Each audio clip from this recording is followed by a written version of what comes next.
nüüd tuleb see 789, töötab ilmselt. Üks panelist on kuskil, istub.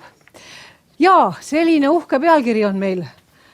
Saate mitu korda lugeda, mul oli väga raske seda endale pähe õppida, aga sisu saab olema huvitav.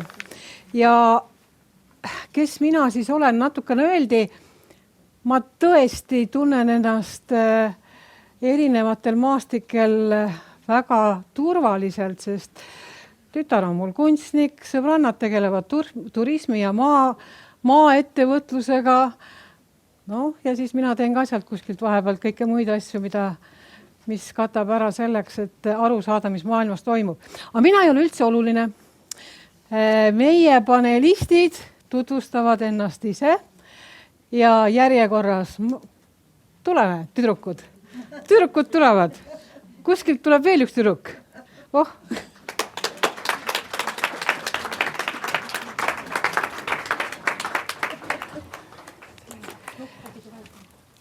Ja, ka siis.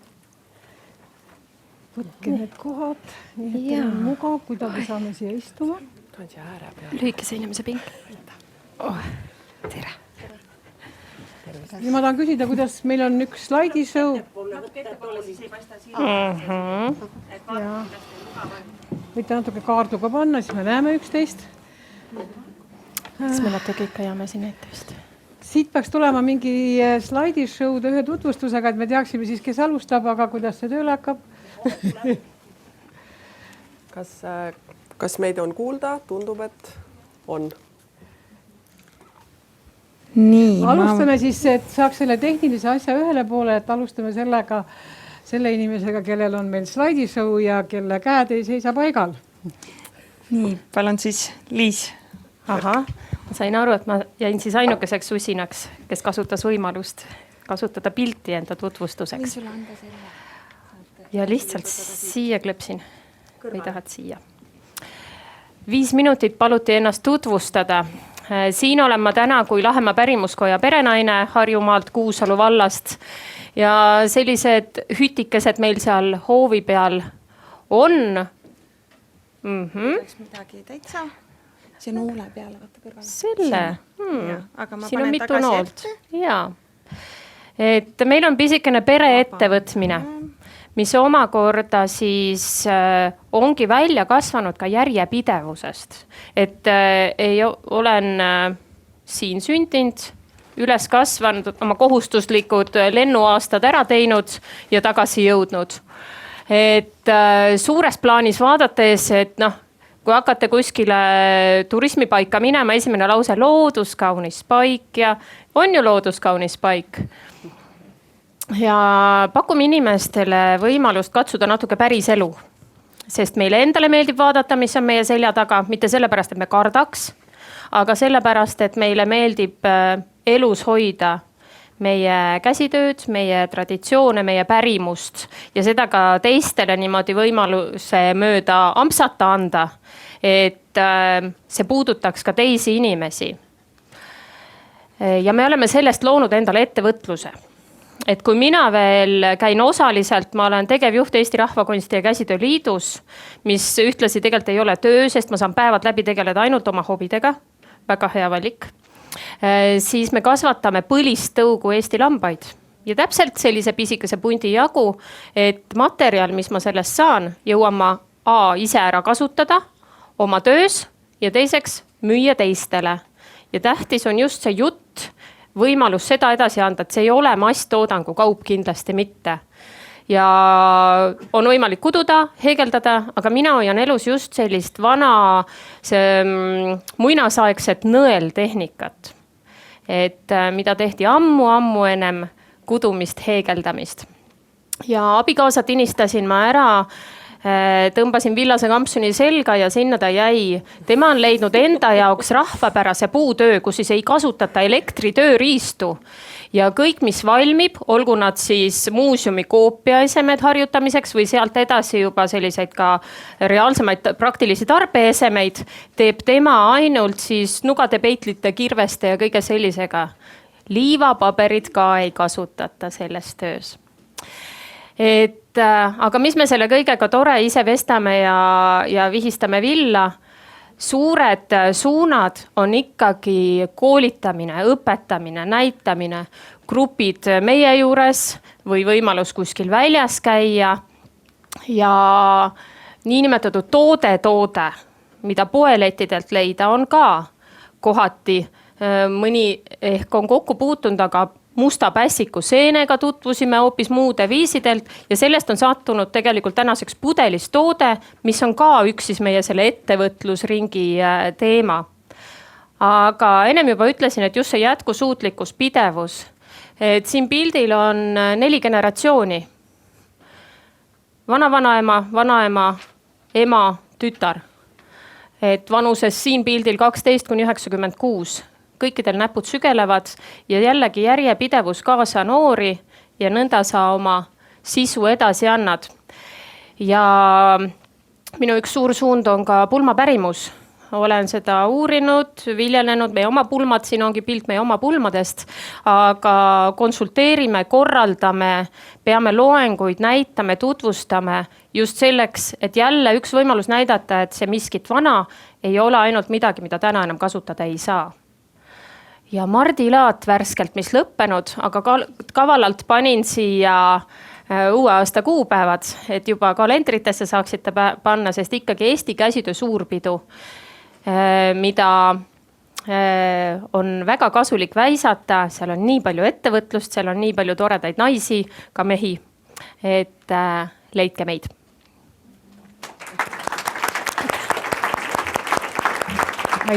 Aitäh. Nüüd saame kohta tööd. Ikka töötab veel, jah? Kes käis Mardilaadal? Mina. No ikka neid näpusügelejaid on. Aitäh. Lähme vaikselt edasi. Minu Võtame kord sinuga. Kas see on kuulda? Tundub. Ei ole? No, mulle. No olgu, ma hoian käes siis seda. Igatahes tere, mina olen Tiiu Niglas ja enda tutvustuseks ma võin siis öelda, et tegelikult ma olen terve oma elu olnud seotud mootorispordiga ja tegelikult ka erinevate sündmuste korraldamisega ja võib-olla kui on mingi iseloomu omadus või omadussõna, mis mind kõige paremini iseloomustab, siis ma arvan, et see on julge. Et juba tegelikult noorest saadik olen kogu aeg ise juhtinud oma elu selles suhtes, et kui mulle midagi nagu meeldib, siis mulle tundub, et olen hoidnud nagu rooli enda käes, et midagi, et loomulikult juhtub elus palju ka nagu juhuslikult, aga paljud nagu sihtpunktid, kuhu ma olen nagu jõudnud, et ma olen ennast ise sinna juhtinud. Nii et siis ja tegelikult isegi järgmine paneel, kusjuures sobib minu selle elu motoga ka väga hästi, et see vabatahtlik töö ja kõik see, et mida ma olen nagu teinud, et juba lapsest saadik hakkasin töötama siis mootorispordi kohtunikuna ja see viis mind tegelikult selleni, et 19-aastaselt olin esimest korda siis võistluste juht ja asusin juhtima ka Eesti Kardiliitu, et kui ma tulin Tallinnasse noorsootööd õppima, siis Kardiliit kutsus mind peasekretäriks. Ja siis ma tegelikult tundsin küll, et seal istuvad kõik suured mehed ja nüüd mina 19-aastane tütarlaps olen kutsutud sinna nende rahaasju korraldama, et mida ma nüüd siis teen. Aga jällegi see julgus nagu tuli mängu ja ma tundsin, et see on nagu võimalus, et kui ma ei proovi, siis ma ei saa mitte kunagi seda teada. Nii et igal juhul see ongi mind viinud siis kogu aeg nagu edasi, et ma vähemalt proovin. Ja jällegi selline asi nagu ausus, et tegelikult ju kui miski hakkab sul käest libisema või tundub, et see tegelikult ei ole sinu asi, siis tegelikult ole aus ja lihtsalt ütle teistele, kes sinult ootavad midagi, mida sa ei suuda neile pakkuda, et see ei ole sinu teema ja võib-olla, et sa ei ole kõige õigem inimene seda tegema. Nii et niimoodi ma siis mootorisporti sain ja olen erinevaid nagu mootorispordiprojekte juhtinud. Aga kuna mootorispordis liigub palju mehi ja sealt ma endale ka kaaslase leidsin, siis tegelikult minu mees, tema pere on olnud seotud mootorispordi kogumisega ja siis tegelikult kuna me olime autospordi ja kardiliidus koos töötasime, siis mingi hetk mina tundsin, et ma ei taha tegelikult hommikust õhtuni kõiki päevi oma mehega koos veeta, et kui ma õhtul koju lähen, siis ma tahaks rääkida millestki muust, millestki, mida ta ei tea, et ma olen päeva jooksul kogenud. Ja siis tegelikult oligi nii, et ma hakkasin tegema teisi asju, aga 2021. aastal peale mitmeid kriise, meil oli olnud ju COVID, kui mootorispordimuuseum oli vahepeal kinni ja samamoodi oli energiakriis, et Momo oli jällegi talvel suurte küttekulude tõttu kinni, siis tegelikult meie peres oli ka selline situatsioon, et Arno jäi väga haigeks. Ja ta ütles, et tegelikult ta ei jaksa seda teha ja võib-olla ei olegi mõtet seda teha. Aga mina tundsin, et kui mina olen, või see on olnud küll tema perekonna lugu, aga kui meil on 2 ühist last, siis tegelikult on see minu laste lugu ja kui mina olen nende laste ema, siis tegelikult mina pean nüüd välja astuma ja midagi tegema. Nii et siis 2021. aasta lõpus saigi minust siis mootorispordimuuseumi tegevjuht, et Arno andis siis minu kätte need asjad, aga ütles ka, et sa võid seda teha, aga ainult 5 aastat. Et kui see asi 5 aastaga välja ei vea, siis tegelikult on nagu, siis me selle lõpetame ära.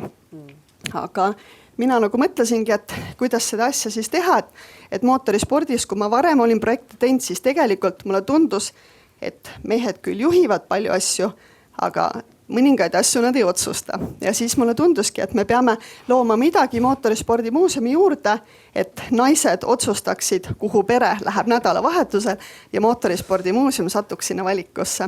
Nii et siis saigi muuseumi juurde loodud suur aed ja tõesti vahepeal hakkas Arnol juba mure tekkima, et äkki on aed populaarsem kui tema muuseum, aga ma lohutasin teda, et see on ikkagi nagu üks osa sellest ühepäeva toidust, et mootorisport on ikkagi see kartul, mis peab seal olema. Nii et igal juhul siis läbi selliste erinevate loominguliste projektide, mis siis meil seal Turba-Sellamäe elektrijaamas toimusid, me oleme nagu toimetanud, aga sellel aastal võib-olla nii nagu te paljud olete kursis ja uudistes näinud, siis ikkagi mootorispordimuuseum sellisel kujul ei jätka, et see on meie ühine otsus, aga selles suhtes ei pea meie pärast nagu muretsema, et see ei ole midagi kurba meie jaoks, vaid et me otsime uut võimalust teistsuguseks ettevõtluseks, et kui miski on meid toonud tänasesse päeva, siis see ei tähenda seda, et me saame niimoodi nagu edasi minna, nii et igal juhul kõik kogemused on olnud väga huvitavad ja tõesti mul on olnud hästi suur rõõm seda teha, nii et hea meelega jagan kõiki oma kogemusi, nii et aitäh praegu.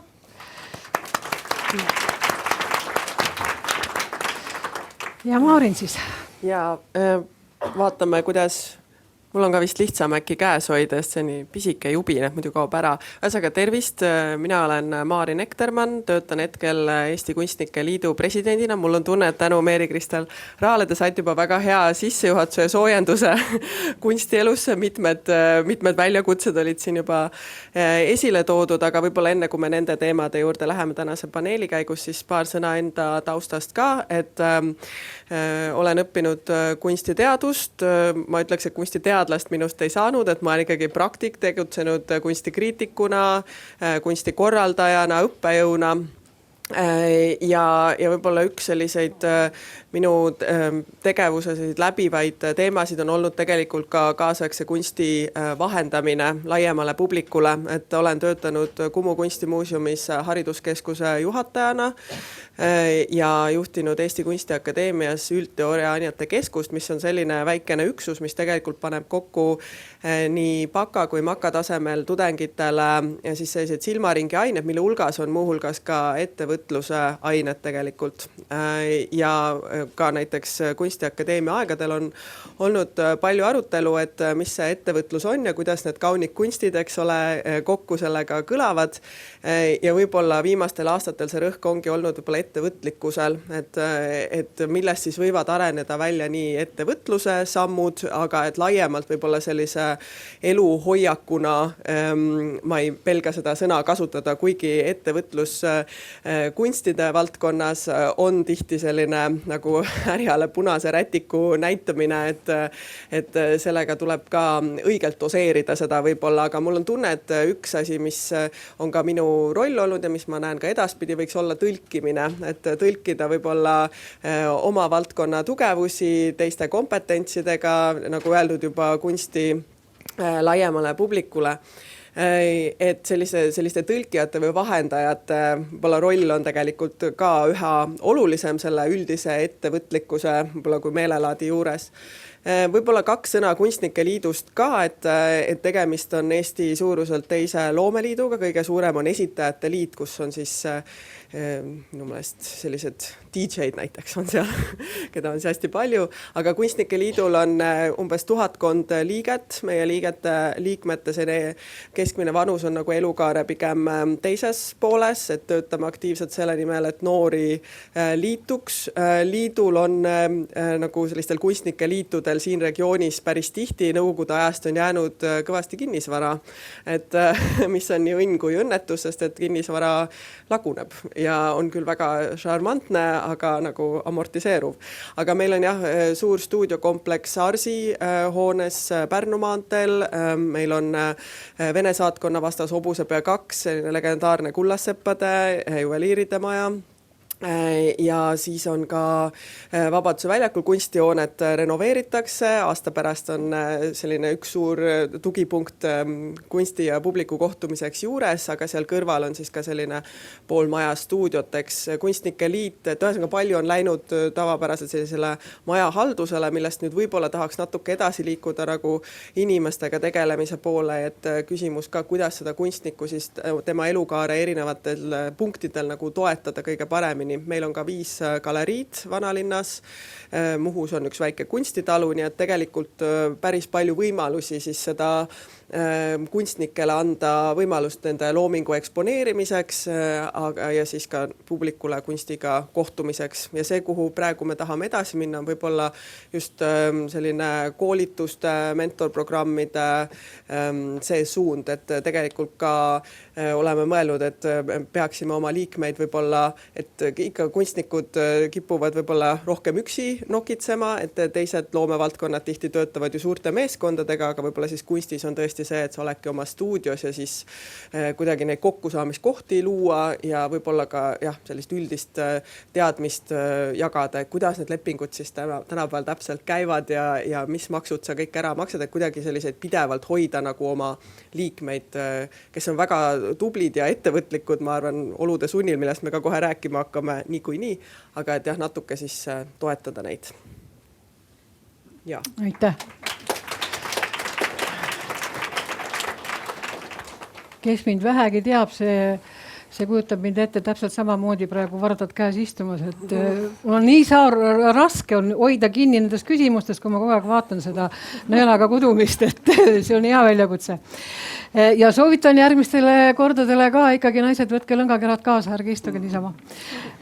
Nii, aga Eesti Vabariigi põhiseaduse preambulis on toodud, et arendada tuleb riiki, mis peab tagama Eesti rahvuse, keele, kultuuri säilimise läbi aegade. Kõik me teame seda, eks ole, oleme tihti kuulnud ka. Täna oleme me olukorras, kus riigi fookus on turvalisusel ja riigikaitsel. Seda me kuulsime ka siin enne, eks ole. Teie kolmekesi olete oma erinevate valdkondade kandjad. Kus te täna näete ennast Eesti maastikul? Järjekord suva. Võtan siis siit poolt oma mõtte üles, et kui me räägime rahvuslikkusest ja kõigest, siis see on ju meie identiteet, meie kultuur. Ja ka see pärimus, see sisu, meie taust, kõik, mis me edasi kanname, see on nii oluline selle identiteedi hoidmise juures. Et värskelt siin on olnud laulu- ja tantsupidu. Ja kõik me tõmbame selga rahvarõivad ja siis tunneme ennast päris eestlastena. Aga ja väga palju tõstetakse just esile seal, et kui ilus see kõik on. Aga see on näiteks üks mõte mul et see on nii ilus sellepärast, et meil on nii ilusad rahvarõivad. Esiteks meil on väga palju rahvarõivaid, see on täiesti eraldi teema, eks ole. aga Eestis on aina paremal järjel rahvarõivaste uurimine ja meistrite koolitamine. Aga see on käsitöö, see on pärimuse hoidmine, see on meie identiteet, ma näitan sellega, kes ma olen, kust ma tulen. Me näitame hästi palju, meil on väga palju võimalusi näidata enda kultuuri ja olemust ja selle üle, käsitöömaastikul olen mina hästi-hästi rõõmus. Ja kui sul oli see kommentaar, et kunstnikud nokitsevad palju eraldi, et ega see käsitööline on täpselt samamoodi. Tõstab vahepeal tikkimisraami köögilaualt ära, pakub perele süüa ja tõstab jälle selle sinna tagasi ja jätkab, eks ole, ja nii edasi. Mina võib-olla nagu seoses sellega, et me peatasime hetkel muuseumi tegevuse, siis tegelikult ongi selge, et mina ei teagi, kuidas ma ennast sellel maastikul nagu tunnen või kuidas ma peaksin nagu tundma. Et meie selle tegevuse kohta on paljud öelnud, et me teeme nagu olulist asja, aga tegelikult me muuseum on ju eramuuseum.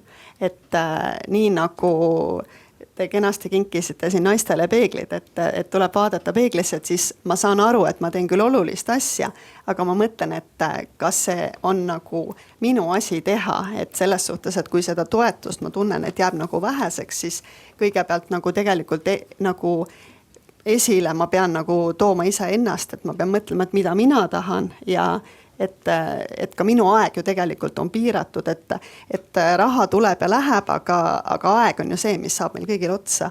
Et võib-olla nagu hetkel ma võin öelda, et mul ongi nagu mõtlemise aeg, et kuidas sellel maastikul nagu edasi toimetada. Ja kõneledes siin Loomeliidu esindajana, kelle üks tööülesanne on ka osalemine poliitika kujundamise protsessides, et seista siis nende loovisikute huvide eest nagu erinevatel tasanditel, siis ilmselt te olete ka märganud selliseid pidevaid karjatusi siin viimaste nädalate jooksul, teatrid, ERSO muusikud, noored balletiõpilased ja nii edasi, et selles mõttes ma ütleks, et praegu on ikkagi sellise kultuuri poole pealt on see enesetunne kuidagi nagu habras, et just lugesin Kultuur ERR-is oli Sirje Helmega, kes on Eesti Kunstimuuseumi direktor ja väga selline respekteeritud meil selline valdkonna kõneisik, et temaga oli pikk, väga sisukas intervjuu, kus ta ütles ka, et selline tunne on, et kultuur on jäänud natuke praegu nagu peksupoisiks, et kõigil on ju raske ja kõigil on raske, eks ole, me oleme juba siin tulid see kriiside märksõna varem välja, et me oleme tegelikult täiesti, ma ei tea, viimane normaalne aasta oli 2019, eks ju, ja siis pärast seda lihtsalt lappab täiesti kontrollimatult ja see turvatunne, üldine ärevus on väga kõrge, et kõigil ongi raske, aga et kultuuris on see, et kõigil on raske ja siis teie ka veel, teie ka ei ole veel rahul, aga võib-olla kultuuriga ongi see, et ta ikkagi Eesti sellises väikeriigi tingimustes tegutseb nagu turutõrkelises keskkonnas, et on mingi osa kultuuri, mis saab toetust või võib-olla just sellise mitte toetuste najal hakkama, sinna ma jõuan ka kohe, aga et sellise publiku tulu peal või nii-öelda publik hääletab jalgadega selle variandiga hakkama, aga nagu öeldud, siis ikkagi see turutõrkene olukord, et isegi meist näiteks ka Põhjamaades räägitakse sellest rohkem, et päris kogu kultuuri ikkagi nagu piletiostu ja võib-olla sellise sponsorite kaasamisega ära ei majanda. Ja seega see võib-olla see avaliku raha toetus kultuurile, milles siis need debatid on, mida te võib-olla praegu olete märganud, et kuidagi kobrutab, et need tegelikult väljendavad seda, et me ei jaksa enam oodata, et võib-olla mingid probleemid, mis on nagu headel aegadel jäänud lahendamata, kas või selle tunnustamine, kunst on näiteks töö või looming on töö, et jah, see on kutsumus, eks ole, päevad lähevad niimoodi mööda, et ei märkagi, aga kuskilt peab see leib ka lauale tulema, et kui meil on see põhiseaduse preambul, siis me ikkagi, et osa inimesi teebki lihtsalt päriselt sellist tööd ja nad päriselt teevad tööd, nad ei tee nalja, nad ei tee nalja publiku kulul, eks ju, ei viska vimkat teile kuskil näitusesaalis ja nii edasi, et nad teevad päriselt nagu intellektuaalset tööd, et seda jah, nende toetamine tegelikult sellises turutõrkelises keskkonnas on jäänud headel aegadel tegemata mõnes mõttes ja lahendamata ja siis ongi praegu niisugune tunne, et lihtsalt enam ei jaksa, et võib-olla praegu on natuke selline keskmisest hapram aeg, aga samas jälle kultuuriinimestega on see, et nad ikkagi see sisemine sund on nii suur ja see on tõesti, see on kutsumus loomulikult ja tohutult palju ju toimub kultuuri, eks ole, et ma vaatasin Piletikeskuse juht Jaan Naaber, just hiljuti vestlesin temaga ja tõi välja, et suvel oli inimestel võimalik igal päeval osaleda 200 kultuurisündmusel põhimõtteliselt. Ja meie esietenduste arv on rekordiline, meie näituste arv on rekordiline ja edasi ja siis on, eks ole, küsimus, et kas kultuuri on liiga palju äkki, et äkki me peaksime vähem kultuuri kuidagi saama ja siis Siri Helmen selles intervjuus oli ka väga tore mõte selle kohta, et kultuur on protsess, mitte sündmus, et see on tegelikult pikaajaline, tema siirded, tema harud tegelikult jooksevad niimoodi, et me võib-olla ei märka seda kohe sellel hetkel, et selles mõttes hakata nagu kultuuri optimeerima, et seda nüüd liiga palju ja ärge nüüd teie ka hakake, eks ole, et see tegelikult eriti väikese riigina, et mida me siin kaitseme siis, eks ole, me kaitseme ju, mis see meie identiteet on, et jah, me kaitseme territooriumit, ma saan sellest aru, aga see, kuidas me siin territooriumil nagu koos elame, see ongi ju tegelikult kultuur, meie identiteet on kultuur, mitte see konkreetne mullakamar siin, eks ole, et selles mõttes siin, vabandust, jutt läks väga pikaks ja väga mitmest suunas ja kohe erutusin. Kõik erutume. mitme asja peale, aga ühesõnaga natuke abras, aga samas kõik õudselt vihuvad teha praegu, et vaatame, kaua jaksu on lihtsalt sellega. Ja. Eks me loome inimestena, ma ei pea ennast silmas, aga kuidagi midagi me ikkagi ka alati kuskil loome, et me erutumegi, et see ju meid kõnetab ja see on tore. Ja kuuldes nüüd kõike seda, armas publik, 10 minuti või sekundiks pange silmad kinni ja kujutage ette, et meie ümber ei ole kultuuri. Eesti ilma kultuurita. Ma rohkem seda õudust teile ei paku. 10 minutit. Et pärast saame teha 10 minutit ka veel, et see oli esimene siuke tuleproov 10 sekundit. Me ei saa ilma selleta, me oleme sellega nii harjunud ja see on meie elu üks osa. Vaatan vahepeal kella ka selja taga, õnneks. Meie räägime aja teis, järgmine paneel hakkab kihisema siis, kui kiireks läheb. Jah, siin on need toredad pealkirjad, et me peame ikkagi mõtlema selle peale, et kas tootmisest tulev euro on tunduvalt tulusam kui kunstist ja kultuurist. Ja me oleme enamus kuulnud seda ütlemist, et kui ma ei taha öelda, kelle ütlus see on, et kuuldes sõna kultuur haarab käsi relva järgi. See on tulnud Saksamaalt ja mitte väga heal ajal. Et kultuur on tõesti raskesti mõõdetav, kõigile aasitav, kõik sellest saavad omamoodi aru ja ta on kulukas. Et see, mis kõik tuleb tootmisest, see on nähtav, see on mõõdetav, see on tulu. Ja mis me siis oskame öelda selle kohta, et kuidas siis riik väärtustab seda kulu, mida me tekitame oma tegevusega riigile. Jah, et kuidas väärtustatakse seda kulu? Ma võib-olla avan siit selle mõttevahetuse, et kunstivaldkond on just koostamas oma järgmise 5 aasta arengukava.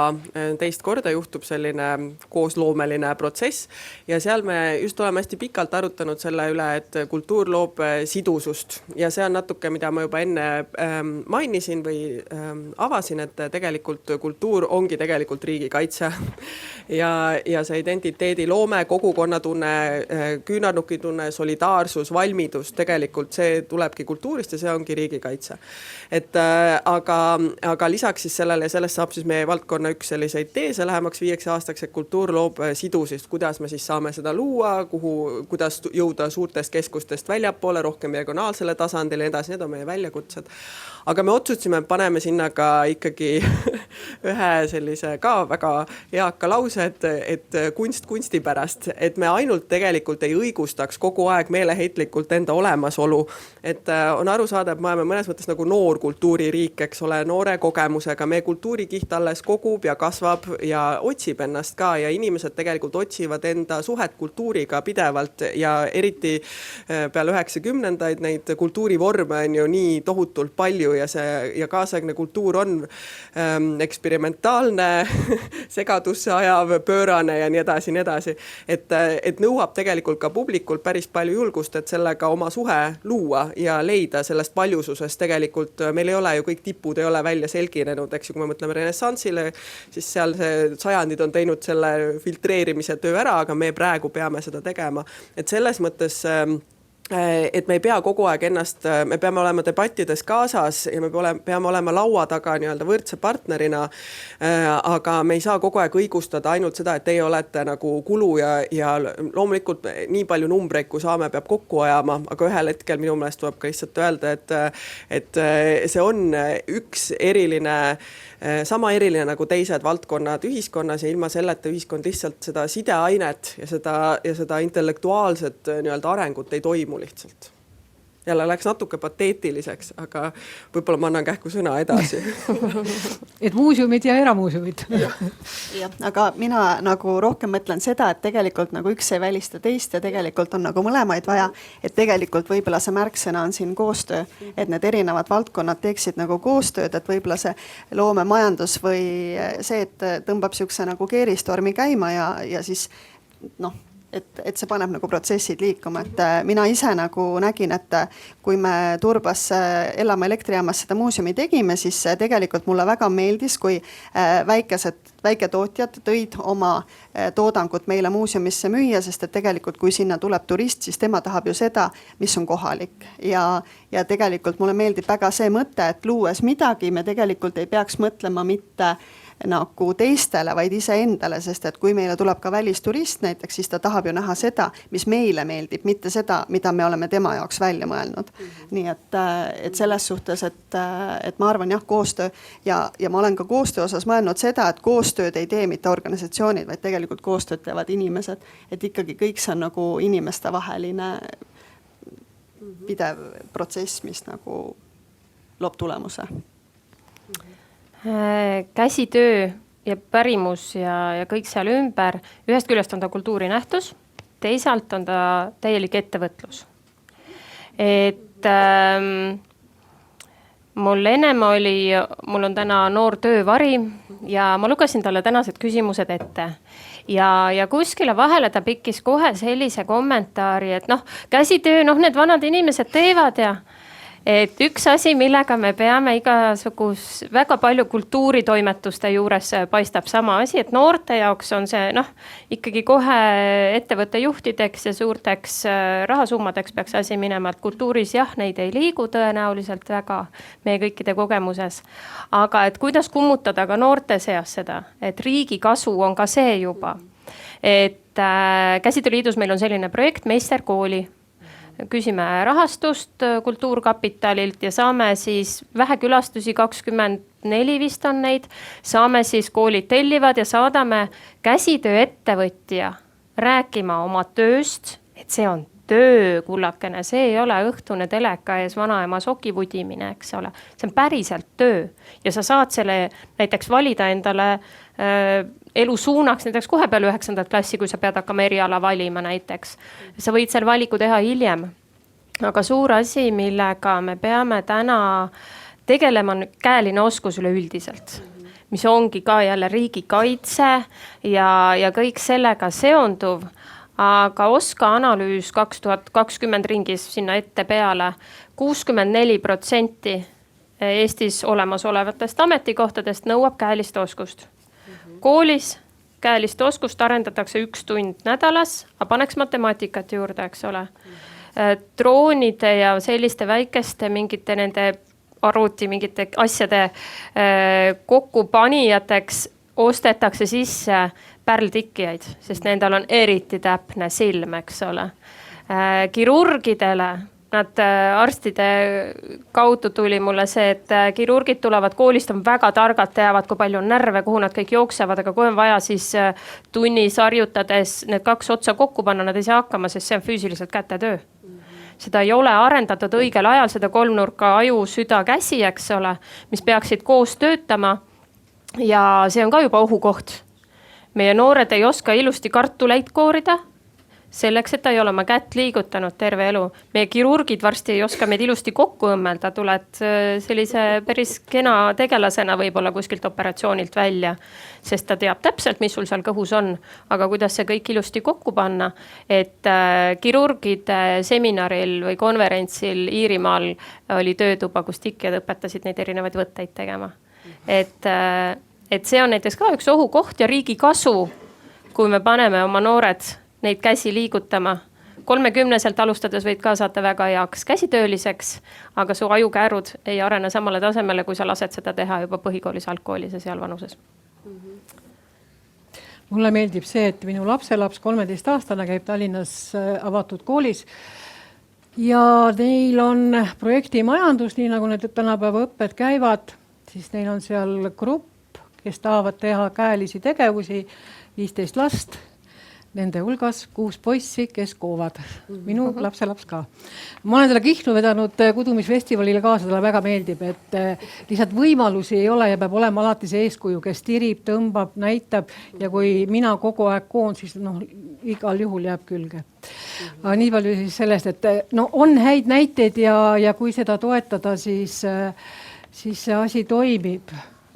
Tiina Lokk selles PÖFi ühes intervjuus ütles ilusti, tegelikult kultuur paneb rahad liikuma ja ta toob rahavood sisse. Aga see on jälle see, eks ole, et me mõõdame kõike seda, mis on selle tagajärjed, aga kui palju on tänu kultuurile inimesi tulnud ja tarbinud neid ja neid asju, et neid ei ole nii kergesti mõõdetav. Sa tahtsid, Maarin, öelda? Ja ma tahtsin just öelda, et spordis näiteks, mis on ju ka Kultuuriministeeriumi all, on seda natuke lihtsam Rally Estonia puhul mõõta, et inimene tuli, ööbis seal, sõi seal ja nii edasi, aga võib-olla inimene, kes tuleb näituste jaoks Eestisse, näiteks Kumu suuri näituseid vaatama, et ta teeb neid samu tegevusi, aga veel midagi, aga nad ei ole võib-olla see kultuuri tarbimine on spordi tarbimisest palju raskemini mõõdetav, aga ma hakkasin mõtlema nende superoskuste peale, mis sa kirjeldasid nii põnev vaatenurk, et kui ma mõtlesin, mis on kunstnikul selline supervõime, siis ma olen mõelnud, et see on selline ebamäärasuses püsimine. Et võib-olla, et inimesena on meil ikkagi ju omane püüda asjad kiiresti ära otsustada ja liikuda sellisest nagu mäsust edasi kuidagi kindlamale pinnale. Aga võib-olla see, mida kunstnikud, disainerid, arhitektid, tegelikult kõik, kes tegelevad võib-olla on selle loovhariduse toru nagu läbi käinud, et neil on selline julgus püsida, lükata see otsustamine natuke edasi, mitte otsustada võib-olla sellise kiire mõtlemise baasilt, aga et püsida sellises ebamäärasuses ja võib-olla sellepärast ka tundub vahel, et tegelikult kunstnik, kõik tippkunstnikud on tippettevõtjad tegelikult, sest et nad on pidanud ellu jääma väga ebakindla turusituatsiooniga, eks ole, ebakindlate toetustega, nad on kõrgelt motiveeritud, nad on oma selles erialas nii-öelda tippspetsialistid, aga jah, et nad suudavad võib-olla sellist üldist võib-olla ka ärevust või ebamäärasust kuidagi paremini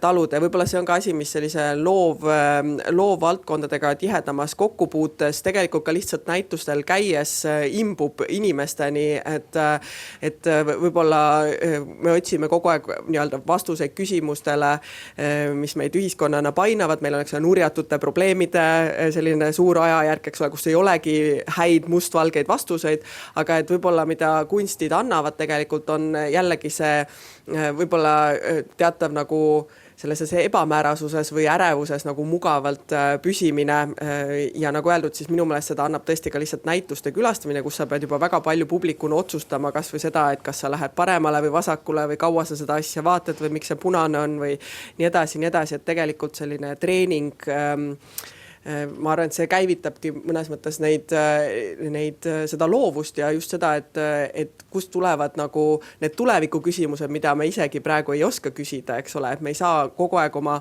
peas tegeleda ainult nende vastust otsimisega küsimustele, mida me juba teame, aga et kust siis tulevad tõesti need probleemid, mida me ei oska isegi ette kujutada, väljakutsed ja rõõmud ka. Sa jõudsidki sinna, mida mina vahepeal mõtlesin, et mis teid toidab või hoiab selles valdkonnas, et kõik on ebamäärane, kõik on kuidagi õhus ja homne päev ei tea, kui kaugel on. Aga mis hoiab selle asja juures?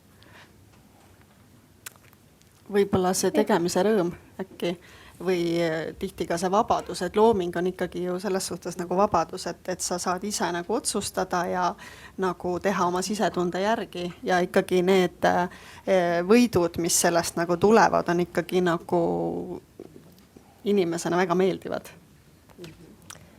Minul, kui me hästi isiklikust plaanist ja koduses võtmes, mida me seal Lahemaa pärimuskojas teeme, selles võtmes ütlen, et ühest küljest ma arvan, et ma olen üpris isekas inimene ja ma ei taha alluda Coopi vahetuse vanemale näiteks ja teha tema kellaaegadel neid asju, mis riiulid tühjaks on jäänud. Et ettevõtlust, et võid ju asutada mingi tootmisfirma või midagi, et minule on südamelähedaseks kasvatatud see kogukonna kultuurilugu ja oma kätega liigutamine. Ma olen suutnud sellest teha ettevõtluse ja mis kajastub minu kontol ka, eks ole. Et see on mulle hästi oluline ja üks mõte tuli veel ja hüppas peast välja. Et ühesõnaga üks külg on siis see, et ma olen iseenda õnnesepp ja kui libastun, vahepeal siis libastun, aga ma kogu aeg olen muutuses oma selle kultuuri ja kõige edasi andmise ja sa pead natukene vaatama, et mis nägu sul parasjagu on ja kuhu seda näidata ja mis võimalusi sulle antakse, siis haara sellest kinni. Aga et ma vahepeal katsun meelde tuletada, kas see teine asi, mis ma öelda tahtsin, tuleb mu juurde tagasi. Meil on aega veel. Ja ma arvan, et see vabadus tegelikult oma aega ja mõtteid planeerida võib-olla ja Margo vaatab kella kohe selle peale. Natuke on veel seda vabadust meil. Et see on kindlasti, miks inimesed jäävad siia valdkonda püsima, isegi kui olud on väga ebakindlad ja väga prekaarsed ja minu meelest EKAs on ka või Kunstiakadeemias on ka sellist kahte tüüpi õppejõude, et ühed, kes siis räägivad tudengitele kohe alguses, et ega teid siin midagi ei oota ja ikka, kas te saate aru, et see on kõik väga ebaturvaline, see tulevik ja nii edasi. Ja siis on teised, kes ikkagi läheme ikka nagu rõõmu ja hooga lendame sellele tulevikule peale ja et vaatame, mis saama hakkab selles mõttes, et ma arvan ka, et ei ole mõtet inimesi ära hirmutada ja kohutada, et ikkagi nagu täpselt selle rõõmuga edasi. Et ma arvan, et seda hoida ja loominguline töö toob hästi palju rõõmu ja see ikkagi see särts, mis sul ajus tekib, kui sul mingid ühendused hakkavad omavahel kokku looma, et see ei ole ainult kunstides, see on ettevõtluses samamoodi, see on tegelikult igas valdkonnas, et hakkavad siis on see aja küsimus, eks ju, et selleks, et mõelda uusi mõtteid, on vaja tegelikult aega ja on vaja nagu tühja aega, aga üks asi, mida meie ühiskond ja selline tempo praegu ei soosi, on nii-öelda tühi aeg ja sellest on ka väga palju juba räägitud. Meil on molutamise apologeedid, laisklemise apologeedid on hakanud tekkima, eks ole. Aga et ma arvan, et sellest peab veel rääkima, sest et eriti olles iseenda tööandja, iseenda selline elukorraldaja, siis see piiri tõmbamine tegelikult selle vahel, kus on sinu tööelu ja kus on sinu muu elu, on üks suurimaid väljakutseid tegelikult, et jõuda puhata ja mis on puhkus, eks ole, ka kellegi jaoks, et nii lihtne on ikkagi kuidagi selles mõnusas rattas püsida ja ma olengi mõelnud, et tegelikult kõige ohtlikum nii-öelda meie sellise läbipõlemise vaimse tervise mõttes ei ole mitte nagu selline tüütu töö, eks ju, et sellest me suudame nagu öelda, et nüüd nagu stopp, et ma täna rohkem ei tee, aga kõige ohtlikum on hea töö, meeldiv töö, motiveeriv töö, et sinna me võime ennast ohverdada täiesti elus näide on siin kõrval mõõdutundetult, sest et selles osas me oleme nagu kaitsetud kuidagi, et eriti kui te armastate seda, mida te teete, eks ole, et siis selles osas nagu mitte läbi põleda on ülimalt keeruline. Ja kuidas te ennast hoiate üldse?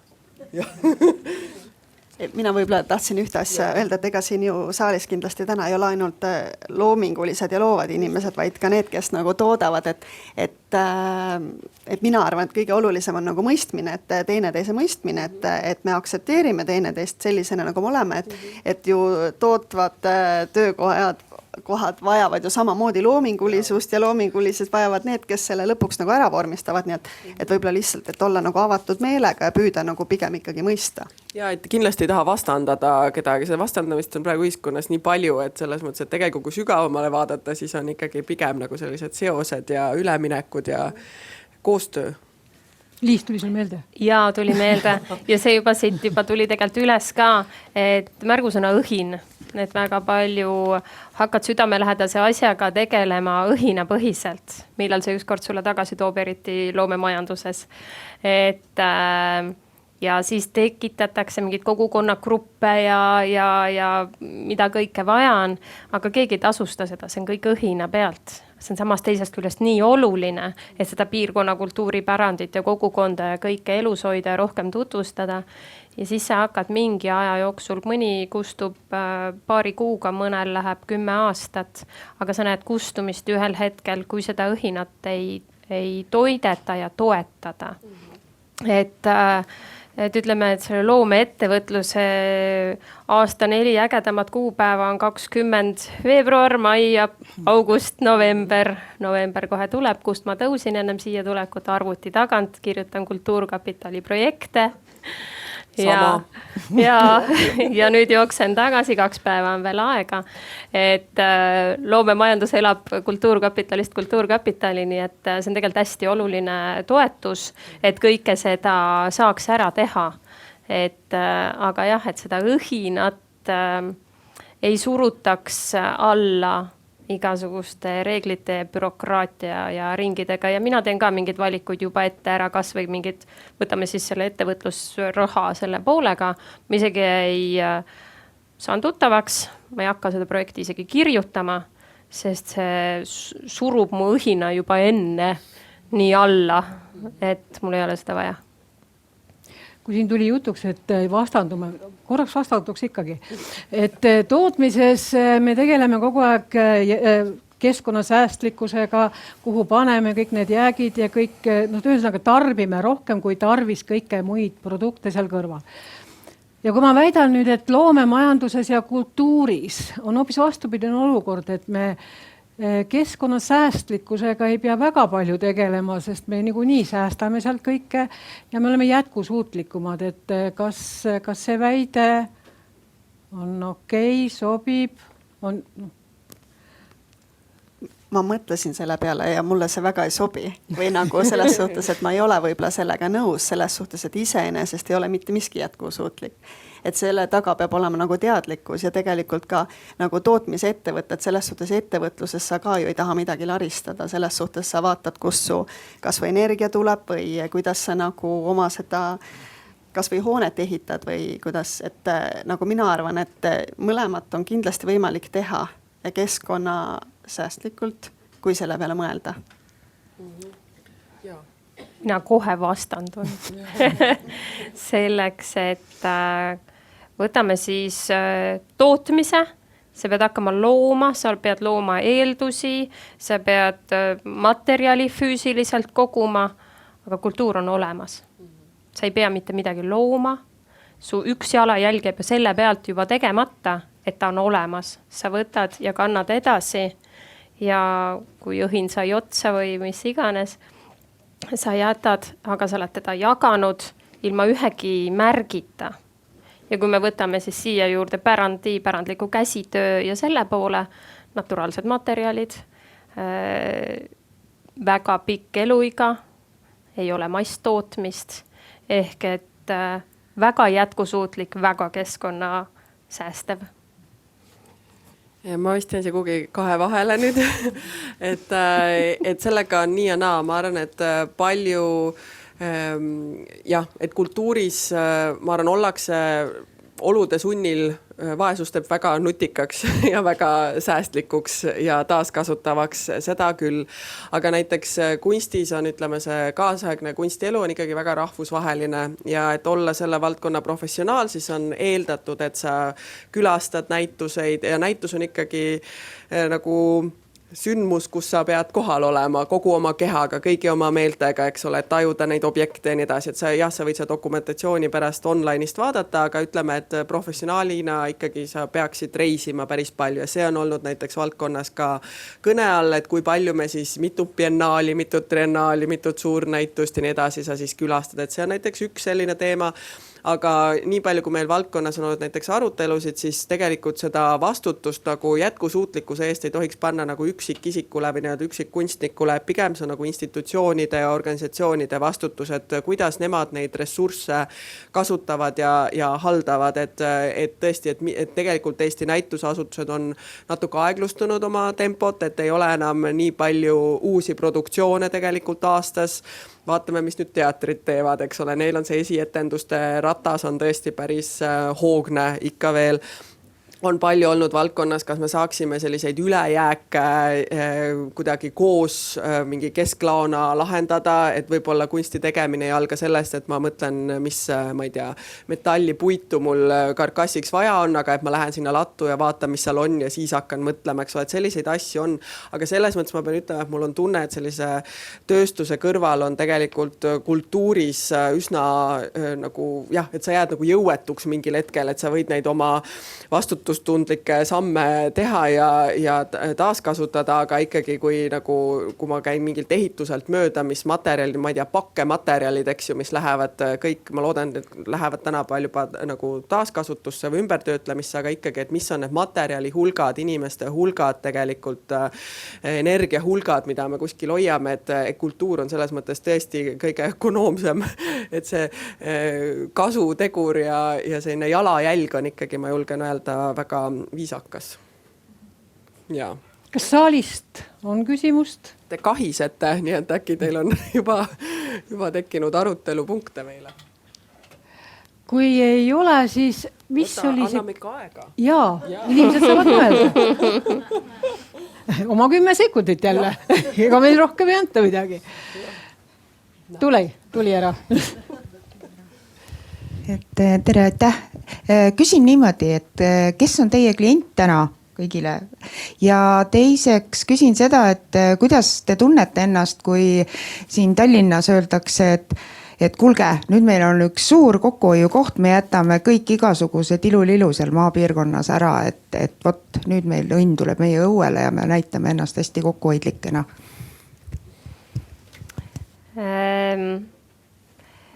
Kõigepealt, et noored lapsed on kaudselt meie, kui ma nüüd mõtlen Lahemaa Pärimuskoda, meie klient klassidena, puntidena.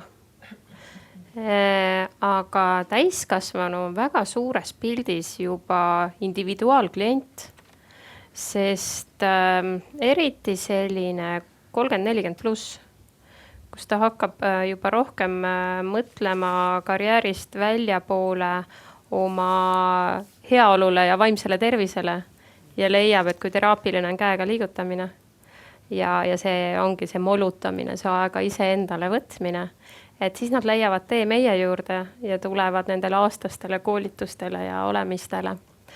Aga kui ülevalt poolt tõmmatakse kraan kinni, siis ma arvan, et see ongi see, et mina võtlen nüüd hästi kitsalt praegu ühe jalaga olles siis eraettevõtja maapiirkonnas pärandkultuuri viljelejana. Nii kaua, kui see ei mõjuta minu klienti, kes minu juurde tuleb, nii kaua ma arvan, et ei muutu minul otsest midagi, sest ma ei küsi riigi toetuseid, kõik, mis me oleme teinud, on ühegi Euroopa või ükskõik miskisuguse toetuseta. Ja me oleme siin hakkama saanud, äkki saame edasi ka.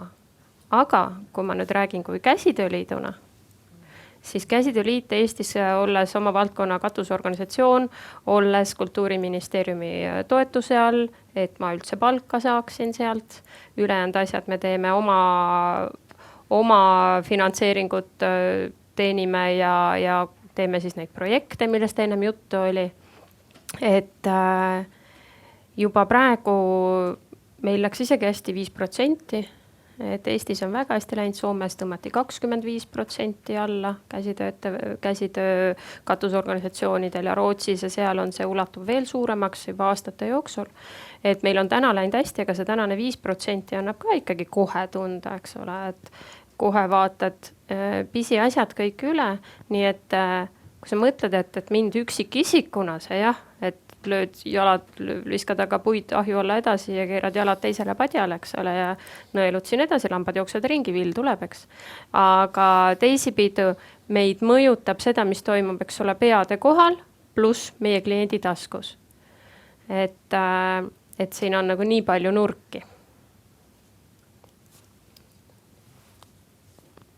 Ma võib-olla otseselt ei oska sellele vastata, et kes on nagu siis meie klient, et mina olen rohkem nagu mõtlenud nagu seda, et kust meie nagu tulu tuleb, et tulu tuleb nagu või sihuke kasu erinevatest nagu võrgustikest, et mina olen ise seda nagu oma peas nagu mõelnud niimoodi, et kuuludes erinevatesse nagu võrgustikesse, olla nagu ise sihuke mitmekesisem, oled sa nagu võib-olla kaitstud selle vastu, et kui midagi lõpeb või hetkel nagu ei tööta, et siis tegelikult see tulu ikkagi tuleks nagu kuskilt mujalt, et kuuluda erinevatesse võrgustikesse, erinevatesse kogukondadesse ja nagu et mootorispordimuuseumina oligi, et luues selle aia, sinna oli meil kohe nagu aiaturist, aiahuvilised seal, et muuseumi siis tullakse, kui muuseumi pärast tulevad mootorisportlased oma ajaloo pärast, et tuleb kohalik kogukond siis selle koha pärast, arhitektuurihuvilised selle hoone pärast, et leida nagu võimalikult palju selliseid punkti, mis kõnetaks nagu kedagi, et olla nagu mitmes suunas nagu avatud, et mitte ainult nagu mõelda selle ühe klienditüübi peale või et mulle tundub, et me kõik peame olema sugeste nagu natuke nagu pehmete põlvedega, et see olukord või see sõit on ikkagi selline, et sa ikka sirgete jalgadega nagu need löögid tulevad liiga tugevad. Väga hästi öeldud. Kuna Kunstnike Liitu kuulub lisaks võib-olla maalijatele, graafikutele, skulptoritele tegelikult ju ka graafilisi disainereid, ruumikujundajaid, isegi sellist nagu näituste korraldajaid ja nii edasi, et siis nende kõigi osas tegelikult meie ja teie puutume kogu aeg kokku iseenesest, et mingil kujul ikka, aga võib-olla ma tooksin välja, et üks, kes on tegelikult siin klient on tegelikult avalik ruum või meie läbi avaliku ruumi tegelikult, et Eestis on protsendikunstiseadus, mis kahjuks ei ole veel kohalike omavalitsuste poolt nagu niimoodi võrdselt kehtestatud, võiks olla, eks ole. Töö lobi käib, aga et näiteks avaliku ruumi kujundamine, et meie keskkond on parem, mitmekesisem, et meie mõte ei toppa nagu ainult sellist ühtset, monotoonset mingit materjali vaadates, et seal on mingi liigendatus, mingi intriig ja nii edasi, et tegelikult mida see kunst saab teha, kui ta sulle tee peal ette jääb, on ikkagi see, et ta korraks raputab su välja sellisest oma mõtte mäsust, eks ole, et sa hakkad mõtlema, et mis asi see on siin, et näiteks kui te lähete siit uksest välja, eks ole, siin on väga head Mare Mikkofi skulptuurid, et vaadake neid, et see on jälle sellises nagu klaasmajas selline hea katkestaja tegelikult ja see katkestus tegelikult laeb, et tänu sellele sa lähed võib-olla oma mõtetega natuke teiselt trajektoori edasi, et ta jäi sulle tee peal ette, aga sellest kärpimise kohast, no see on peaaegu sama õudne, nagu Margo siin palus 10 sekundit, eks ju, mõelda, et väga lühinägelik, selles mõttes ülimalt lühinägelik, et see minu meelest on väga suur probleem, et Eestis kultuur kipub koonduma ikkagi pealinna, nii raha mõttes, publiku mõttes, algatuste mõttes ja nii edasi, et tegelikult see väikekohtades annaks kultuuri tugevam toetamine palju suurema efekti tegelikult, et just see, et inimesed lähevad, maksumaksja läheb väikekohta elama sellepärast, et tal on seal huvitav ja tore ja mis teeb selle huvitavaks ja toredaks, on ikkagi mingi kogukond, mingid üritused, kus osaleda ja nii edasi, nii et jällegi, vabandust, on riigikaitse selles mõttes, et selline kuuluvustunne. See on kuuluvustunne täpselt, et ülimalt lühinägelik on koondada mingeid asju, et Eesti, ma saan aru, et Eesti on nagu liiga väike nii paljudeks asjadeks ja nii edasi, et peame kogu aeg optimeerima, vastupidi, tegelikult Eesti võiks olla nagu väga suur, aga et ma arvan, et see ongi meie kõigi töö siin tegelikult, et võib-olla sellistele juhmistavatele tendentsidele ikkagi vastu seista. Suurepärane. Kuulsin väidet, et Eesti kultuurikandja on keskealise naise nägu. Et aeg on täpselt sealmaal, me oleme ilusti hakkama saanud, aitäh tüdrukud, kõik saavad siin kingituse ja meie läheme nüüd siis koduma. Aitäh!